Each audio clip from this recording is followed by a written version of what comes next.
بسم الله الرحمن الرحيم ورفعنا لك ذكرك صدق الله العظيم وصدق ورسوله النبي الكريم إن الله وملائكته يصلون على النبي يا أيها الذين آمنوا صلوا عليه وسلموا تسليما الله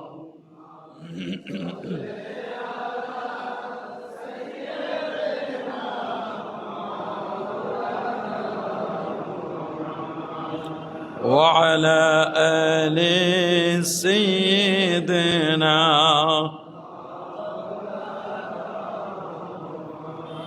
আরেকটু জোরে জোরে মহব্বতে পড়ুন আল্লাহুম্মা সাইয়্যিদিনা মাওলানা মুহাম্মদ ওয়া আলা আলিহি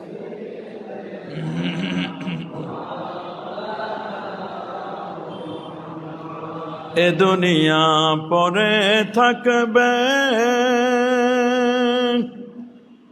আমানা আমরা একদিন থাকব না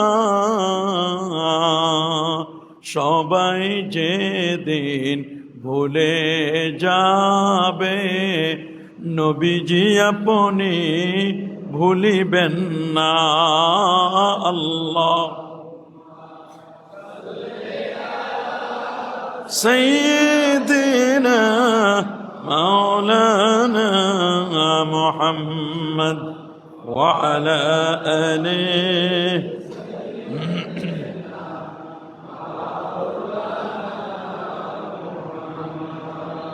मेरा दिल तड़प रहा है मेरा जल रहा है सीना ये दवा वही मिलेगी मुझे ले चलो मदीना बलागल औला बिकमालिही कशफत दुजा हसनत जमीओ सल्लो আসুন একটু মহব্বতে জিকির করে লা ইলাহা লা ইলাহা লা ইলাহা লা ইলাহা লা ইলাহা সুবহানাল্লাহ walhamdulillah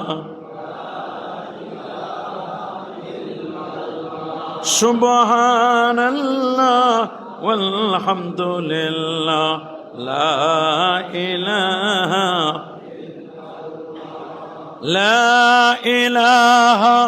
illallah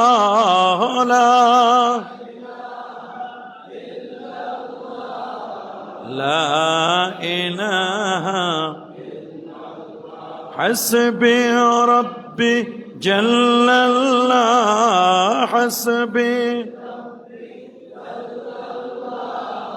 ما في قلبي نور محمد صلى الله نور لا إله سبحان الله والحمد لله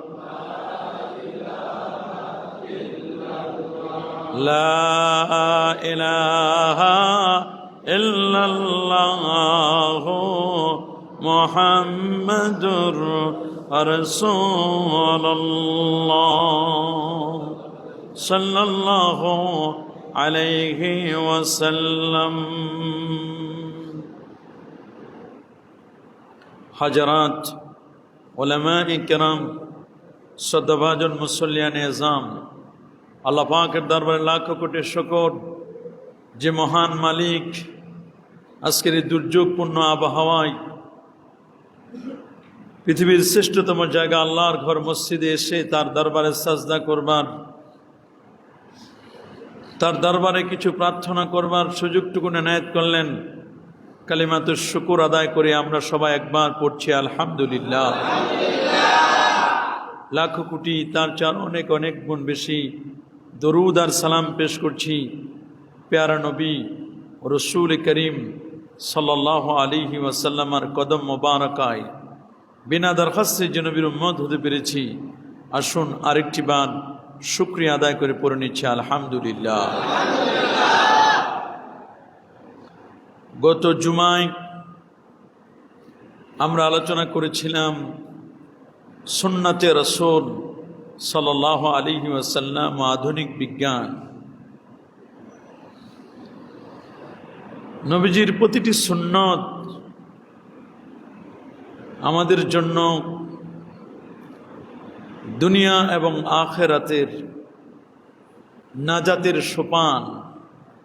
কেউ যদি পৃথিবীতে নাজাত পেতে চায়, মুক্তি পেতে চায়, আখিরাতে সেই সুমহান জান্নাতের নাজ নিয়ামত পেতে চায়, অবশ্যই তার জন্য নবীর সুন্নতের ইত্তিবা, সুন্নতের অনুসরণ অনুকরণ ছাড়া কখনোই কল্পনা করা যাবে না। সুন্নত মানে হচ্ছে সুন্দর। যে মানুষটি সুন্নতকে লালন করবে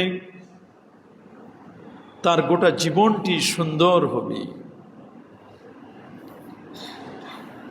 নবী করিম সাল্লাল্লাহু আলাইহি ওয়াসাল্লামের সোহবত যারা পেয়েছেন তাদের গোটা জীবন ধন্য হয়ে গেছে।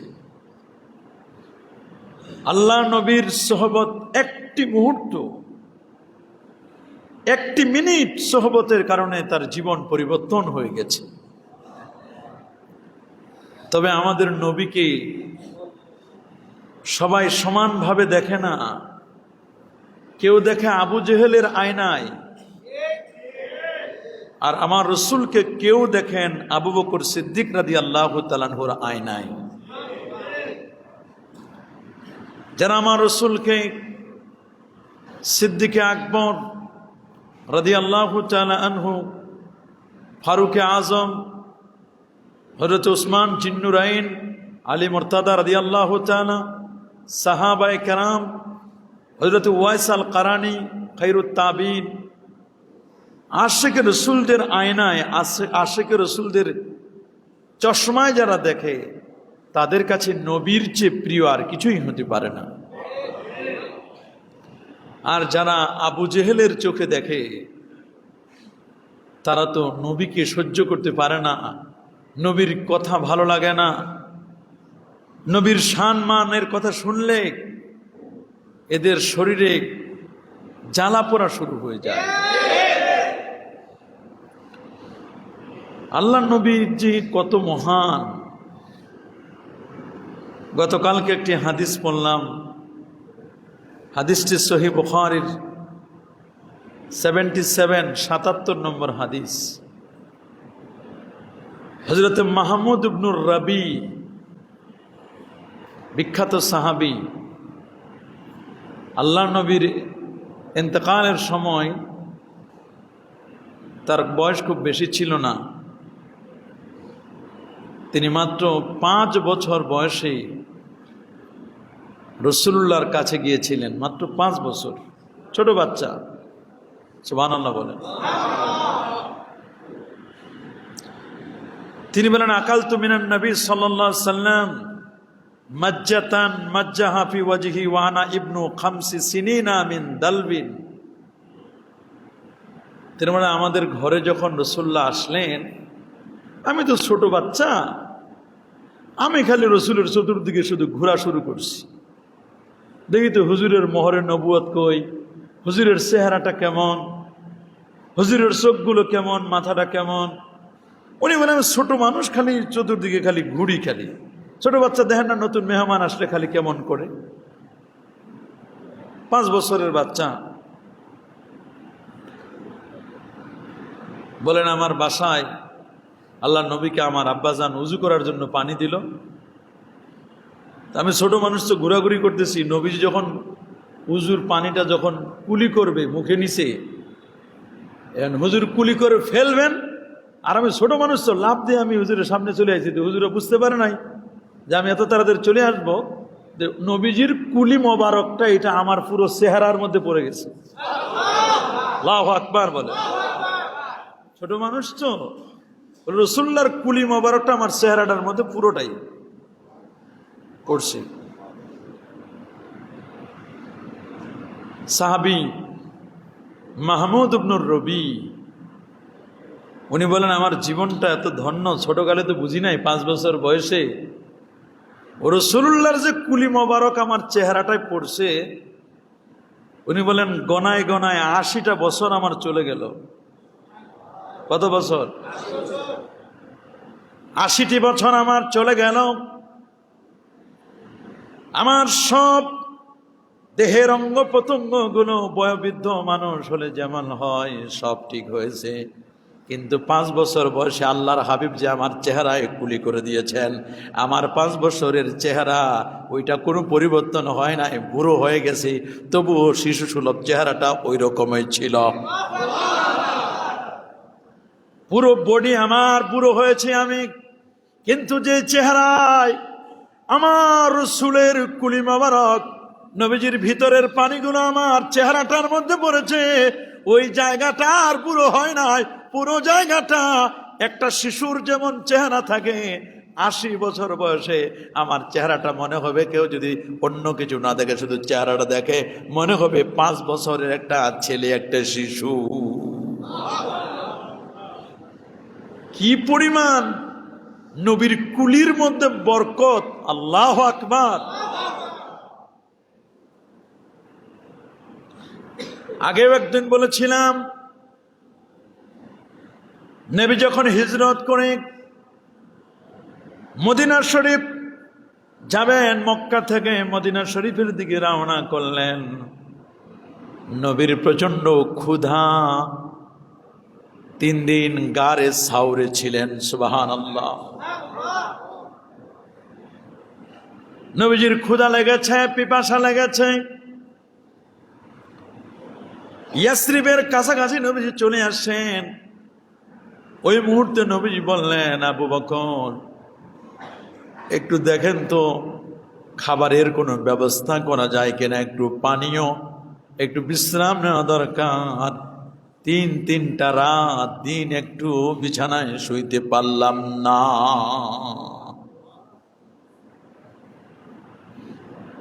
হযরত আবু বকর সিদ্দিক বলেন, ইয়া রাসূলুল্লাহ, এই পাহাড়ি মরু অঞ্চলে কোথায় আপনার জন্য আমি একটু বিশ্রামের জায়গা দিব? হুজুর, দূর প্রান্তে একটা ছোট্ট কুঁড়ে ঘর দেখা যায়, মনে হয় কোনো মুসাফির এখানে এসে মনে হয় আশ্রয় নেয়। হুজুর সামনে চলেন, দেখি আল্লাহ নবীকে নিয়ে আবু বকর সিদ্দিক রাদিয়াল্লাহু তাআলা আনহু আস্তে আস্তে যেতে যেতে যেতে যেতে যেতে যেতে উম্মু মাবাদের ঘরের সামনে গিয়ে সালাম দিয়ে বললেন, মা কেউ আছোনি?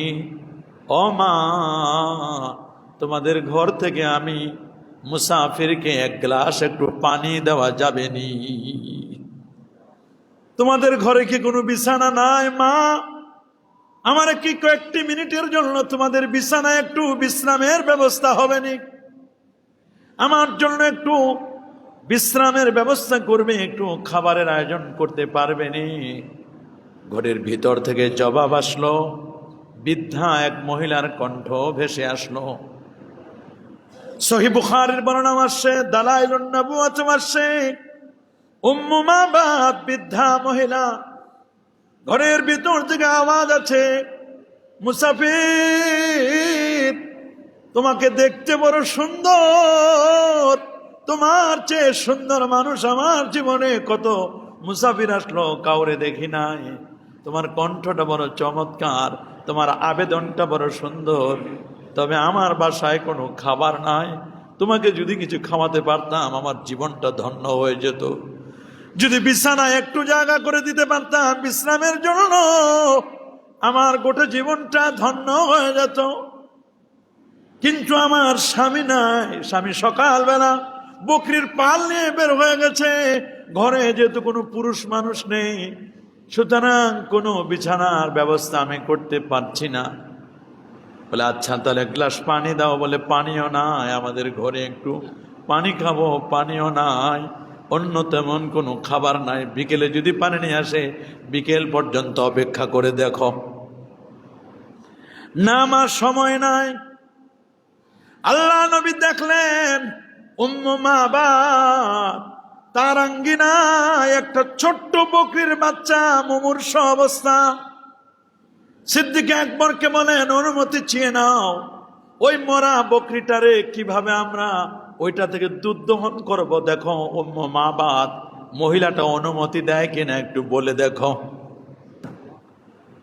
সিদ্দিক আকবর অনুমতি নিলেন, উম্মু মাবাদ ওই বকরিটার থেকে আমরা কি একটু দুধ দহন করতে পারবো? বলে এটা মরা বকরি, আমার স্বামী সকালবেলা যখন রওনা হবে ওই সময় ওটা মরা পড়ে রয়েছে, এই জন্য ওটাকে আর নেয় নাই, মরা বকরির বাচ্চাটা পড়ে আছে, মরা বকরি থেকে কেমনে দুধ দহন করবেন?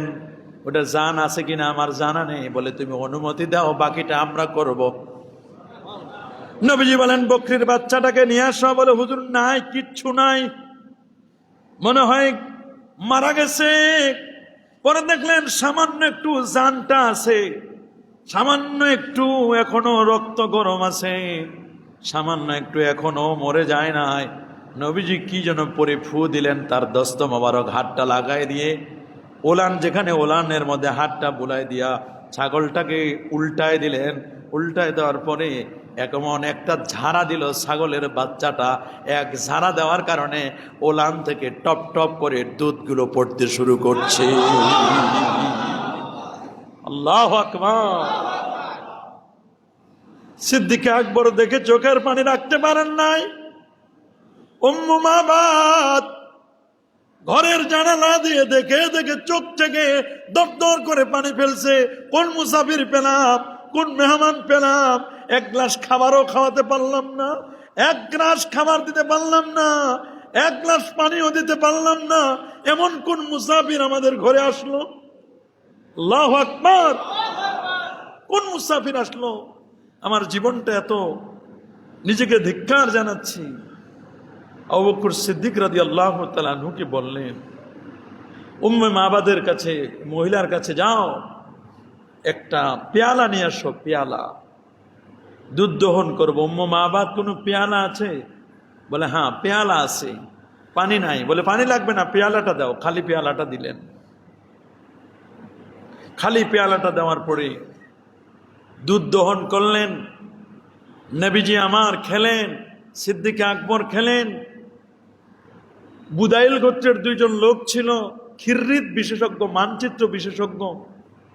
নবী তো কখনো ইয়াসরিবে যান নাই, পাহাড়ি অঞ্চল, মক্কা শরীফ থেকে কিভাবে মদিনায় চিনেন না তো নবীজি। আগে থেকে দুইজন মুশরিক ঠিক করে রাখছিলেন, দুইজন মুশরিক যারা উট চালায় নিয়ে যাবেন, বিশেষজ্ঞ, মানচিত্র বিশেষজ্ঞ, রাস্তা চিনে, এইরকম ব্যক্তিদেরকে আগে ঠিক করে রাখছেন। ইমাম বুখারী বাব কায়েম করেছেন, প্রয়োজনে মুশরিকদের থেকে উপকার নেওয়া যাবে। আল্লাহ নবী নিজেও হিজরতের সময় মুশরিকদের থেকে উপকার নিয়েছিলেন। অনেক সময় আমাদের কর্মচারী হয় না, বিধর্মী কর্মচারী হইতে পারে না, বিধর্মী কর্মচারীর কাছ থেকে উপকার নেওয়া যাবে। আল্লাহ নবী নিজেও নিয়েছিলেন। সুবহানাল্লাহ বলেন, আল্লাহু আকবার বলেন। বিধর্মীদের কাছ থেকে হাদিয়াও নেওয়া যাবে, নবীজি নিজে নিয়েছিলেন। তবে সব হাদিয়া সব জায়গায় কাজে লাগানো যাবে।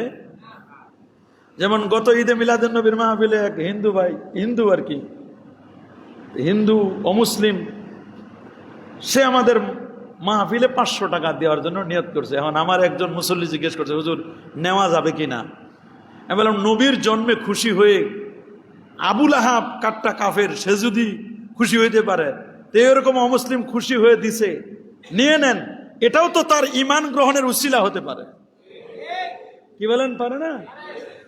তাই বললাম, টাকাটা কি করবেন? আমার জিজ্ঞেস করছে। আমি বললাম, এগুলো দিয়া ওয়াশরুমের কাজে ব্যবহার হবে। এটা কিসের কাজে? এটা যাতে করে যে জিনিস যেখানকার, ওটা ওই দিক দিয়ে আমরা পার করে দিতে চাই। এটা নিয়ম, ফাতোয়ার কিতাবগুলোতে এভাবে আসে। কিন্তু সেজন্য কষ্ট না পায়, এটা ভালো করে বুঝতে হবে। আল্লাহু আকবার বলেন। আল্লাহ নবী মুকাউকিস, মিশরের বাদশাহ মুকাউকিস রাসূলুল্লাহকে হাদিয়া দিয়েছিলেন। চিঠি যখন পাঠালেন, আতর, সুবহানাল্লাহ বলেন, আতরের শিশি হাদিয়া দিলেন রাসূলুল্লাহর জন্য, পারফিউম। রাসূলুল্লাহর জন্য হাদিয়া দিয়েছিলেন একটা খচ্চর। আর হযরত মারিয়া কিবিতিয়া, একজন খাদেমা, সেবিকা, নার্স দিয়েছিলেন, সেবিকা। আর দিয়েছিলেন একটা লাল ডোরা কাটা চাদর। নবীজি সব হাদিয়া গ্রহণ করেছিলেন। আর হযরত মারিয়াকে বিয়ে করে নিয়েছিলেন, যিনি কিবিতি ছিল, অরিজিনাল মিশরি নারী। নেওয়ার পরে আল্লাহর হাবিব প্যারা নবী রাসূল করিম সাল্লাল্লাহু আলাইহি ওয়াসাল্লাম দুধ দহন করে ওদেরকেও দিলেন। আর 1 কাপ দুধ দহন করে এই 1 কাপ দুধ উম্মে মাবাদকে দিলেন। মা, তুমি তো আমাদের খাওয়াতে পারো নাই, তোমার এখান থেকে ইস্তেফাদা নিলাম, উপকার নিলাম, তুমি 1 কাপ দুধ খেয়ে নাও। নবীজি বিদায় বেলায় বললেন, কাপটা আরেকটু দাও। পেয়ালাটা নিয়ে আরেক পেয়ালা দুধ নিয়ে দহন করলেন। বকরির দুধ, হায়ার ও অ্যান্টিবায়োটিক, সুবহানাল্লাহ বলেন। বকরির দুধ দহন করে 1 কাপ টুইটম্বুর বলেন, তোমার স্বামী বিকেল বেলায় যখন আসবে গরু ছাগলের পাল নিয়ে, উটের পাল নিয়ে, তখন এই 1 পেয়ালা দুধ তাকে খেতে দিবে। কেমন নবী! ঘরের উপকার নিলেন, মালিক নাই, তো কি হয়েছে? মালিকের জন্য উপকারের জিনিস রেখে দিয়েছেন। আল্লাহু আকবার বলেন। বরকত দেওয়ার মালিককে। একটা বকরিতে আর দুধ আর কতটুকু হয়? এনারা 4 জন খেলেন। কয়জন? মহিলা খেলেন, স্বামীর জন্যও রেখে দিলেন, আবু মাবাদের জন্য 6 জন। 1 বকরির দুধ, তা মরা বকরি, মুমূর্ষু অবস্থা, ছোট্ট বাচ্চা, জীবনে কোনো বাচ্চা দেয় নাই। এটার মধ্যে ওলান নাই বললে চলে, ওলানগুলো লেগে আছে। ওইখানে রাসূলুল্লাহর দস্তা মোবারকের বরকতে ওলান ফুলে ওইখান থেকে দুধ বের হলো। সন্ধ্যাবেলায়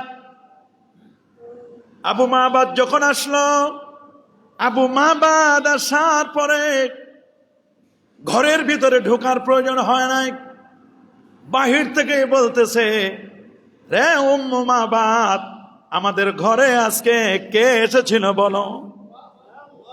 বলে, তুমি কেমনে বুঝলা কে এসেছিল?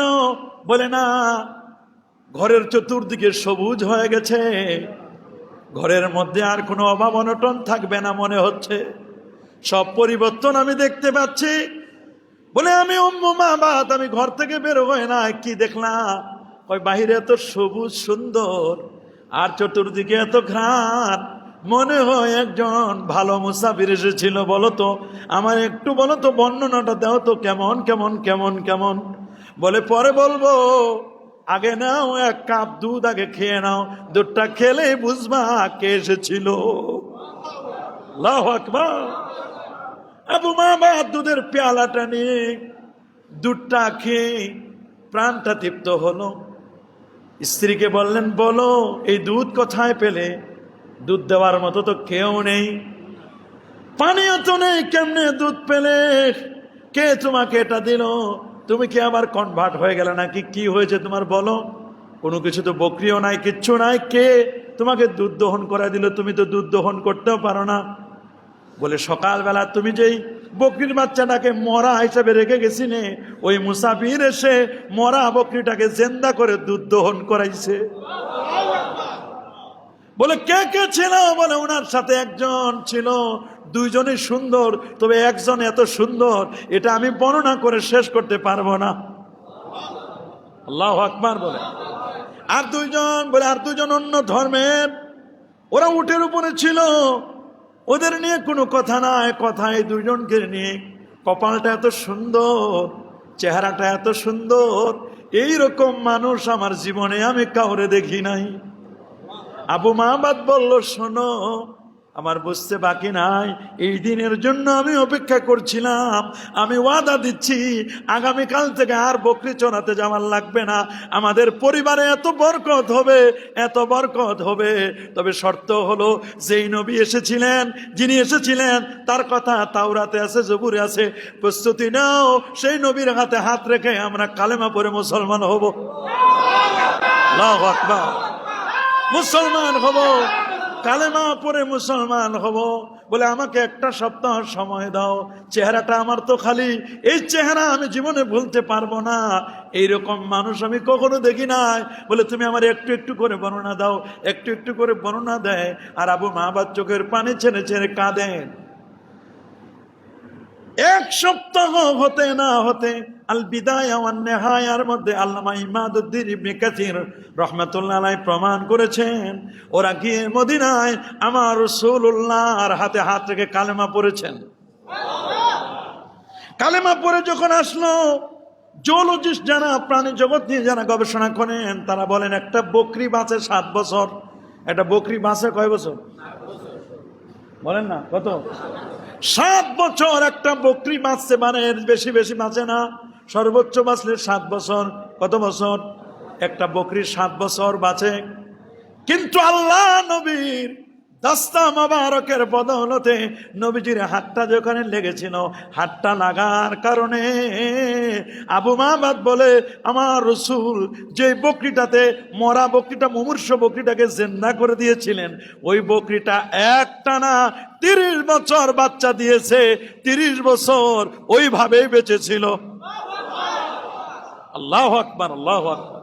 30টা বছর ওই রকম বেঁচেছিল। চিন্তা করতে পারেন, একটা বকরি নবীর ছোঁয়া পাইছে। বকরি নবীর একটা বাচ্চা এসেছে ফু নামার জন্য রাসূলুল্লাহর কাছে। সুবহানাল্লাহ।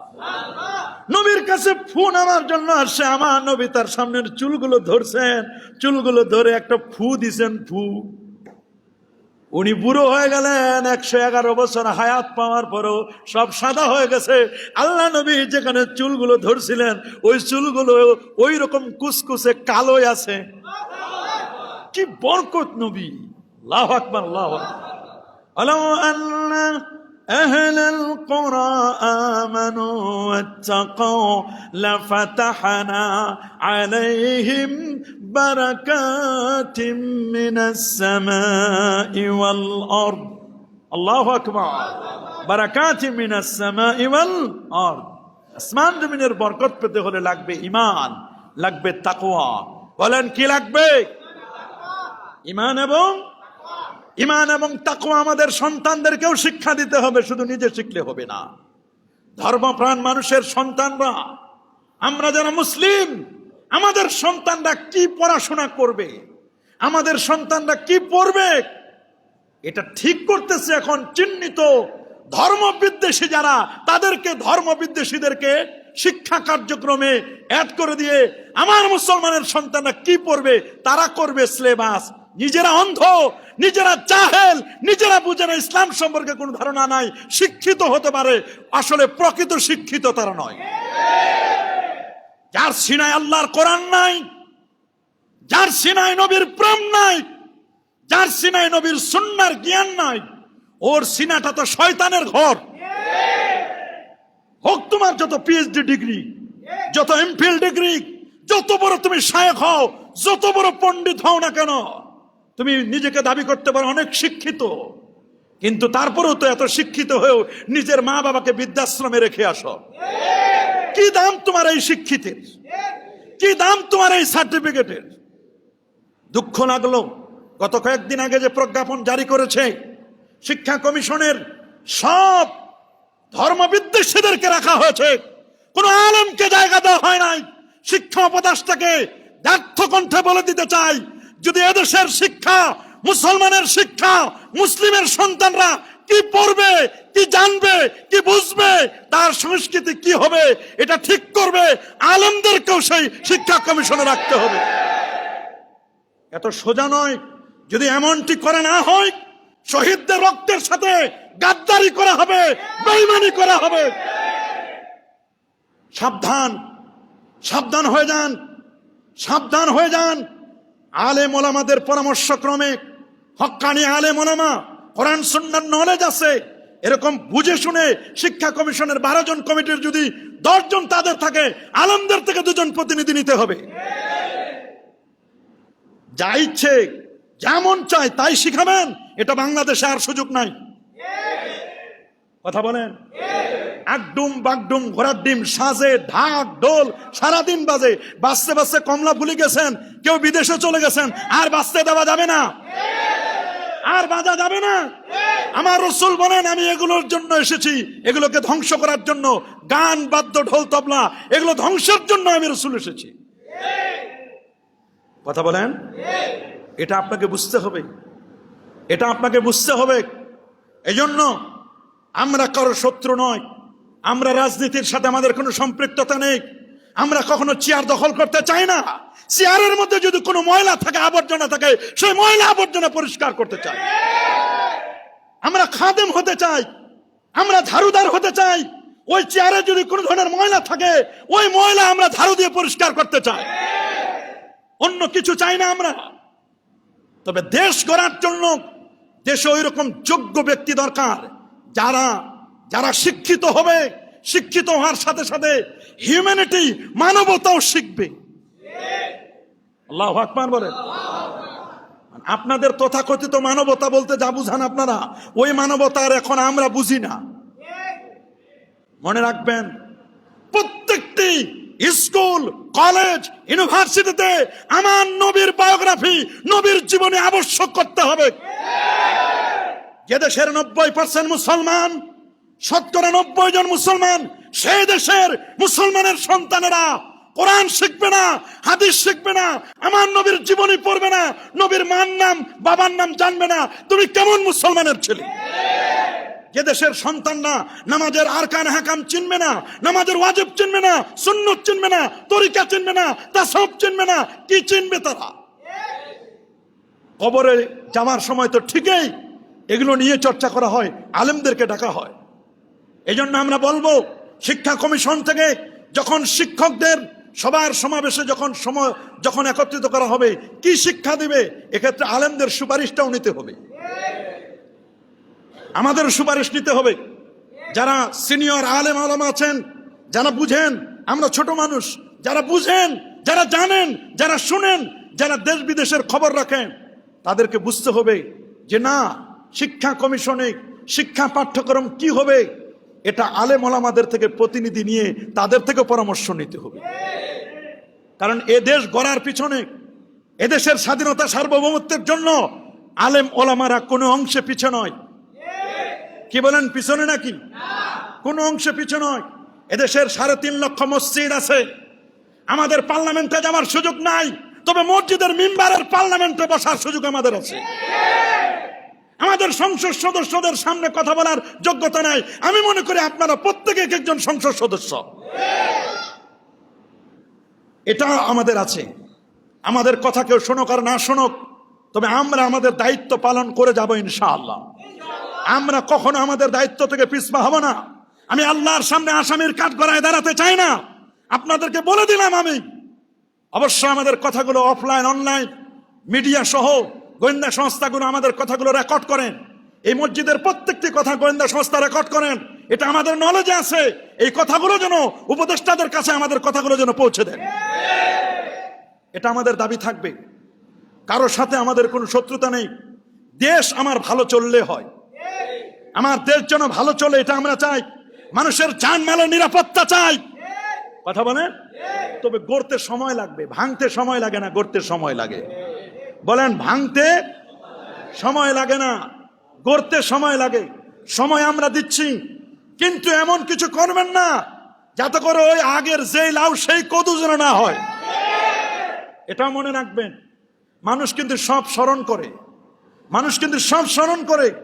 এই বিষয়টাকে খেয়াল করে আমাদের সামনে আগাতে হবে। আমার সন্তানদেরকে শিখাবো। রাসূলুল্লাহ সাল্লাল্লাহু আলাইহি ওয়াসাল্লাম ১৫০০ বছর আগে বলে দিয়েছেন, আল্লিমু আওলাদাকুম সালাসা খিসাল, তোমরা তোমাদের সন্তানদেরকে ৩টি বিষয় শিক্ষা দিবে। সুবহানাল্লাহ বলেন। এক হুব্বাল কোরআন, তোমরা কোরআনের শিক্ষা দিবি। সুবহানাল্লাহ বলেন। অনেক মানুষ আছে, অনেক ছেলে পেলে আছে কোরআন মাজিদ শিখতে পারে না, শিখেও না। আমাদের অনেক সন্তান আছে কোরআন পড়তে পারে না। অনেক মুরব্বী আপনারা আছেন কোরআন পড়তে পারেন না। আবার যাদের ফ্যামিলি অনেক ভালো, একটু ইসলামী মাইন্ডেড, তারা সিদ্ধান্ত নিয়েছে সন্তানদেরকে রমজান মাসে কোনো হুজুর রেখে হয়তো বা পড়ান।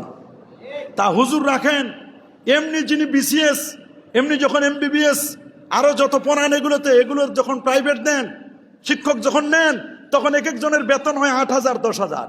হুজুরের বেতন ৫০০, তাও ১ মাস পর পরের মাসে আবার যদি একটু চাই, বলে হুজুর এটার জন্য কি আপনার ঘুম আসে না আমার টাকার জন্য? আর ওইটা মাসে পড়াই ৪ দিন না ৫ দিন, মাসে ৪-৫ দিন পরে ১০,০০০ টাকা বেতন। আর হুজুর প্রত্যেক দিন পড়ায়। কোনো কারণে যদি একদিন মিস হয়, হুজুর এই দিনটাও মিস করলেন, হুজুরের তো দোষের কোনো অভাব নাই। কথা বলেন না কেন? আপনারাই তো এগুলো করেন। এই জন্য আলেম ওলামাদেরকে, যিনি কোরআনের তালিম দিবেন, কোরআন শিক্ষা দিবেন, তাকে সর্বোচ্চ রেসপেক্ট করতে হবে। তার সিনায় আল্লাহর কোরআন আছে। আল্লাহু আকবার বলেন। কোরআনের ভালোবাসা শিক্ষা নেন। হুব্বা নবিয়কুম, তোমাদের নবীর ভালোবাসা শিক্ষা দিবে। ও হুব্বা আহলিল বাইত, আহলে বাইতের ভালোবাসা শিক্ষা দিতে হবে। নবীর ভালোবাসা না থাকার কারণে নবীর শানে বেয়াদবি করে, নবীকে নিয়ে কটূক্তি করে। ভারতের বোম্বাই এখন আশিকে রাসূলদের কারখানা। ভারতের এক অমুসলিম, নাম না হয় নাই বললাম, সে আমার নবীর বিরুদ্ধাচরণ করেছে। নাউজুবিল্লাহ বলেন। নবীকে নিয়ে কটূক্তি করেছে, নবীকে নিয়ে বাজে মন্তব্য করেছে। আল্লাহর মেহেরবানি, মুম্বাইতে এখন লক্ষ লক্ষ আশিক রাসূল, আজকেও মিছিল হবে, আজকেও মিটিং হবে, এবং আজকেও আমার নবীর সম্মানকে সেখানে উচ্চকিত করে আলোচনা হবে। গোটা পৃথিবীতে মুসলমান এখন সোচ্চার। আল্লাহু আকবার। আমরা সংখ্যায় কম হতে পারি, কিন্তু আমরা মনে করি আমাদের একজন মুসলমান তোমাদের ১ কোটি অমুসলিমের সমান। এই বিশ্বাস আমাদের আছে। কি বলেন? আমরা রক্ত দিতে জানি, আমরা রক্ত দিতে জানি। আমাদের জীবনের কোনো মূল্য নাই, রাসূলুল্লাহর জন্য গোটা জীবন উৎসর্গ করতে প্রস্তুত। আমরা মরতেও প্রস্তুত আছি, আমরা শহীদ হওয়ার জন্য প্রস্তুত আছি। আমরা দেশ শান্তিতে চলুক, এটা আমরা চাই। গোটা পৃথিবী শান্তিতে থাকুক, আমরা কারো ঝুটা হতে চাই না। আমাদেরকে কেউ ব্যবহার করুক, আমরা তা চাই না। কথা বলেন। আমাদেরকে কেউ ব্যবহার করুক, আমরা তা চাই। এদেশের স্বাধীনতা, সার্বভৌমত্বের প্রতি ইঞ্চি মাটির জন্য যদি জীবন দেওয়ার প্রয়োজন হয়, আমরা জীবন দিতে প্রস্তুত আছি কিনা? অবশ্যই আমরা প্রস্তুত আছি। প্রতি ইঞ্চি মাটির জন্য জীবন দিব আমরা ইনশাআল্লাহ। তবু এই দেশে নাস্তিক বেঈমানদের কোনো হোলি খেলা আমরা দেখতে চাই না। আল্লাহ তাআলা এই দেশটিকে আল্লাহ কবুল করুন। এদেশ ওলিয়া উলিয়ার বাংলাদেশ, এটা শাহজালালের বাংলাদেশ, এটা শাহপুরানের বাংলাদেশ, এটা শাহ মাকদুমের বাংলাদেশ, এটা ১২ আউলিয়ার বাংলাদেশ, এটা ৩০৭ অলির বাংলাদেশ। এদেশে আলেমে হক্কানি রব্বানি, এদেশের আলেম ওলামা, এদেশের পীর বুজুর্গ, এদেশের দাড়িওয়ালা টুপিওয়ালা হাজী সাহেবদের বাংলাদেশ আমাদের বাংলাদেশ। এদেশে ৩.৫ লক্ষ মসজিদ থেকে এক যোগে আযান প্রচারিত হয়। এদেশের ৩.৫ লক্ষ মসজিদ থেকে ইমামের খতিবের খুতবা প্রচারিত হয়। সুতরাং এদেশে হঠাৎ করে একটা করবেন আর আমরা বসে বসে আঙ্গুল চুটবো, এই ধারণা পাল্টাই ফেলেন। আর সুযোগ নাই। কি বলেন? আর সুযোগ আছে? এই ধারণা পাল্টাই ফেলেন। এই জন্য ধর্মপ্রাণ মানুষের সন্তানেরা কি পড়বে, এটা ঠিক করবে চিহ্নিত ধর্ম বিদ্বেষীরা নয়, বরং এটা ঠিক করবে মুসলমানদের প্রতিনিধিত্ব যারা করে এই রকম আলেমরা। দরকার হলে দেশের ১০ জন পীর মাশায়েখদের পরামর্শ নেন, দেশের নাম করা ১০ জন খ্যাতিমান হোক কওমি, হোক আলিয়া, হোক সরকারি, হোক দরকারি, এদের থেকে 10 জন আলেমের পরামর্শ নেন যে আমাদের দেশটাকে সুন্দর করার জন্য, আমাদের সন্তানদেরকে ভালো করার জন্য আমরা কি কি পদক্ষেপ নিতে পারি, এরকম আপনি পরামর্শ নেন। পরামর্শ নিয়ে কাজ করলে ওই কাজের মধ্যে বরকত হয়। কথা বলেন। রাসূলুল্লাহ সাল্লাল্লাহু আলাইহি ওয়াসাল্লাম তিনি হচ্ছেন আমাদের জন্য আইডল, তিনি হচ্ছেন আমাদের জন্য মডেল। আল্লাহু আকবার বলেন। রাসূলুল্লাহর কাছে আসছে রোম থেকে 40-42 জন আসলো গত জুমার আলোচনা। নবীজি আম্মা জান আয়েশা সিদ্দিকা রাদিয়াল্লাহু তাআলা আনহা, এই শিক্ষাটাও যেন দেওয়া হয়, বাড়িতে কাজ করতে হয়। এটা শিখবে যদি নবীজির কোরআন, নবীর সেই হাদিস মোবারকা, নবীর উপর নাজিলকৃত কোরআন এবং সুন্নাহ পড়ে, তাহলে এটা শিখবে নবীজি তার ফ্যামিলিতে কাজে উপকার, কাজে হেল্প করেছে। এটা শিখতে পারবে আমার সন্তানেরা। আল্লাহ নবী তার স্ত্রী খাদিজাতুল কুবরা রাদিয়াল্লাহু তাআলা, ছোট্ট মেয়ে, রাসূলুল্লাহর ঘরে আসেন 7 বছর 8 বছরে। উনি বলেন আমি মাঝে মধ্যে আটার খামির বানাই, এত ঘুম আমার, এই ঘুমাইতে ঘুমাইতে আটার খামির বানাই, ছাগল এসে আটার খামির খেয়ে ফেলে, আমি টের পাই না, পরে দেখি আটার খামির নাই। মানে আবার নতুন করে আমি আটা গুলে আবার খামির বানাই, খামিরা তৈরি করে। তো রাসূল আকরাম সাল্লাল্লাহু আলাইহি ওয়াসাল্লাম পাহারা দেন। রাসূল আমি আটার খামির করার পরে আমি রুটি বানাই, আল্লাহ নবী রুটিগুলো শেখেন, শেখে রুটি শেখতেছেন আল্লাহ নবী। ইন দ্য মেইন টাইম রাসূলুল্লাহর কাছে মেসেজ আসলো, হুজুর 40 জনের একটি টিম আপনার মসজিদে, আপনার দেশে আসছে, মদিনা শরীফ এসছে আপনার দেখা করার জন্য, আপনার সাথে কুশল বিনিময় করবি। নবীজি বলেন ওদেরকে বসতে দাও। কোথায় বসতে দিব হুজুর? ওদের জন্য কি ছায়া রেডি করব, মানে খেজুর পাতা বিছিয়ে দিব? বলে না, ওরা ভিআইপি মেহমান। ওদের মধ্যে 14 জন পাদ্রী ছিল, মাথায় পাগড়ি, ওদেরকে সাধারণ জায়গায় বসতে দেওয়া যাবে না। কোথায় বসতে দিব? রাসূলুল্লাহ বলেন তোমরা আমার মসজিদের নববীটা খুলে দাও। বলে হুজুর এরা অমুসলিম, এদের জন্য মসজিদে নববী খুলে দেব? হোক না অমুসলিম, অমুসলিমরা মসজিদে আসলে তো মুসলিম হয়ে যেতে পারে, খুলে দাও আমার মসজিদ। রাসূলুল্লাহর মিম্বারের সামনে ওদেরকে বসতে দিলেন।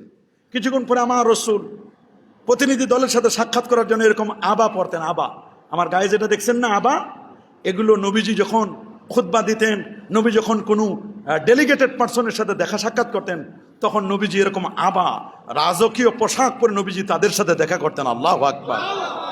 নবীজি তাদের সাথে দেখা করার জন্য মেম্বারে আসলেন। ওরা নবীকে দেখে রেসপেক্ট করতে গিয়ে দাঁড়িয়ে গেল। নবীজি বলেন তোমরা বসো।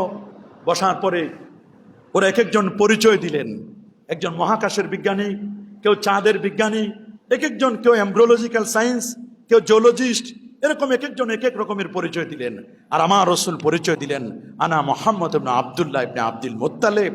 আমার নাম মোহাম্মদ, আমার বাবা আব্দুল্লাহ, আমার দাদা আব্দুল মুত্তালিব, আমি কুরাইশ বংশের, আমার সিম্পল পরিচয়। নবীজি বলেন তোমরা কেন আসছো? ওরা বলল ইয়া রাসূলুল্লাহ আমরা আসছি আপনার কাছে 5টা প্রশ্ন করব, 5টা প্রশ্ন করে উত্তর নেওয়ার জন্য আমরা এসেছি। নবী বলেন কি কি প্রশ্ন বলো? বলল আকাশের মধ্যে, চাঁদের মধ্যে কালো কালো দাগ কেন আপনি বলবেন? রাসূল বলেন চাঁদের মধ্যে কালো কালো দাগ, এটা হলো চাঁদকে নবীজি আঙ্গুলের ইশারায় 2টো টুকরো করে দিয়েছিলেন। নবীর হাতের বরকতে তো বেশি। সাতিশ সাজার না তাকাল হাজার সুকাল কামার বে ইশারাতিহি, নবীর আঙ্গুলের ইশারায় চাঁদকে দ্বিখণ্ডিত করেছিলেন, 2টো পাহাড়ে গিয়ে পড়েছিল। এটাকে আবার যখন জোড়া লাগানো হলো, মাঝখানে একটু ফাঁকা রয়ে গেছে, ওই দাগ একটা। আর কেউ বলেছেন জিবরিল আমিন তার 600 নূরের পাখা, একটা পাখা দিয়ে চাঁদের গায়ে একটু আঘাত করেছিলেন, সেই মাইরের দাগ এখনো চাঁদের গায়ে রয়ে গেছে। এজন্য বলা হয়েছে চাঁদের গায়ে কালো কালো দাগ। ছোট করে আমরা ছোট্ট সোনামণিদেরকে সান্ত্বনা দিয়েছি, আয় আয় চাঁদ মামা টিপ দিয়ে যা, চাঁদের কপালে চাঁদ টিপ দিয়ে যা। চাঁদের কথা, কত কথা আমরা বলেছি চাঁদ নিয়ে, চাঁদ নিয়ে কত কথা আমরা বলেছি।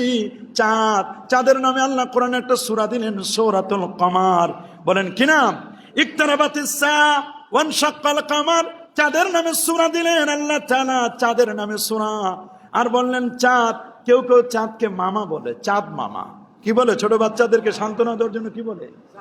ছোট বাচ্চারা যখন জিজ্ঞেস করে ওইখানে কি যেন দেখা যাচ্ছে, বলে ওইখানে ছোটকালে সান্ত্বনা দেওয়ার জন্য বলে বুড়া আর বুড়ি চরকা পাকায়। বুড়া বুড়ি কি পাকায়? ওখানে সুতা কাটে, চরকা পাকায়। ছোটকালে আমাদেরকে এরকম বুঝ দিয়েছে আমাদের দাদারা, আমাদের নানারা, নানিরা, এভাবে বুঝ দিয়েছে আমাদেরকে, বুড়া আর বুড়ি চরকা পাকায়। শীতকালে এত শীত যায়, বুড়া বুড়ি এত বছর ধরে চরকা পাকায়, কই একটা কম্বলও তো পাঠাইলো না চাঁদের দেশ থেকে, কোনোদিন কোনো একটা কম্বল তো দিল না। আসলে ওখানে বুড়া বুড়ি চরকা পাকায় না, ওইখানে আমার আল্লাহর যে কি খেলা, চাঁদের মধ্যে যে কত কিছু আছে। ও মাহাউনা আয়াতাল লাইল, আল্লাহু আকবার। চাঁদ, চাঁদ আলো নেয় সূর্য থেকে। বলেন চাঁদ আলো নেয় কি থেকে? এই জন্য চাঁদের আলোটা স্নিগ্ধময়ী আলো, আর সূর্যের আলোটা উত্তপ্ত আলো। চাঁদের আলো স্নিগ্ধময়ী, এর দ্বারা বুঝাইলেন চাঁদ, চাঁদ, চাঁদ আলো নেয় আমার নবীর থেকে। ইয়া সাহিবাল জামাল, ইয়া সাইয়্যিদাল বাশার, মিন ওয়াজহিকাল মুনির লাকাদ নাওয়ারাল কামার। নবীকে মুনির বলা হয়েছে, নবীর চেহারার নূর থেকে চাঁদ আলোকিত হয়ে যায়। আল্লাহু আকবার।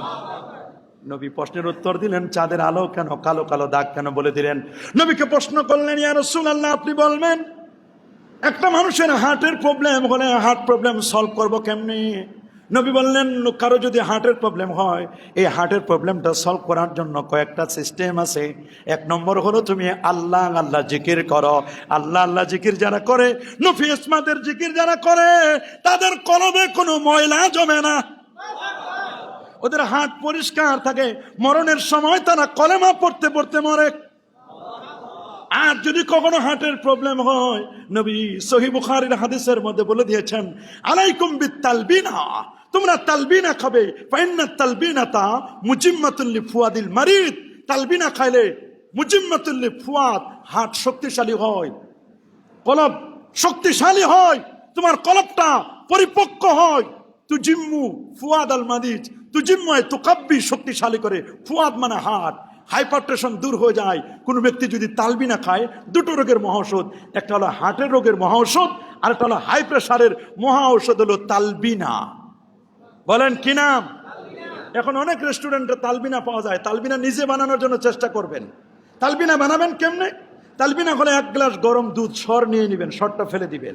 সর ফেলে দিয়ে ওইখানে আপনি আজওয়া খেজুর এবং আজওয়া খেজুরের আটি, ওগুলো পিষে, যদি অরিজিনাল মধু এবং ওটস এগুলো মিক্সার করে যদি হালুয়া বানায় আজওয়া খেজুর দিয়ে, এবং সেখানে কাজু বাদাম, 4-5 পদের বাদাম দেওয়া হয়, এটাকে আঠালো জাতীয় খাবার তৈরি করা হয়, এইটার নাম হলো তালবিনা।